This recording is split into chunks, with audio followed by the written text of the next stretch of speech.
Fascia মাছের ঝালটা আমার কমপ্লিট হয়ে গেছে। দেখো কিরম করে বানিয়েছি। দেখো বন্ধুরা, আজকে ফ্যাসা মাছ এনেছে। এবারে এটাকে নুন হলুদ মেখে একটু ভেজে নিই। খুব টেস্টি এই মাছটা। সর্ষে, তিল, কাঁচা লঙ্কা এই দিয়ে রান্না করব।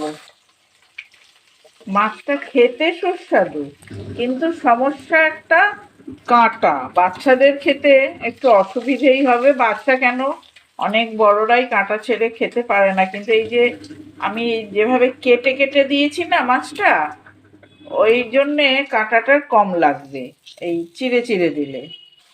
সর্ষে, তিল আর একটু কাঁচা লঙ্কা দেবো, দিয়ে বেটে নেব। কালো জিরে,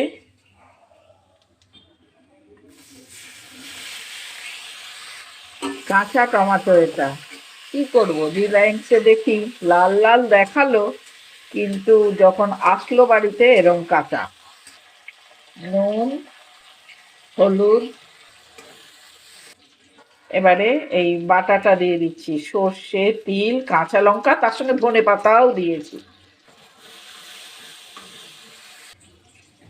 গ্রাইন্ডারটা ধুয়ে জল, মাছটা দিয়ে দিয়েছি, জল দিয়ে দিয়েছি।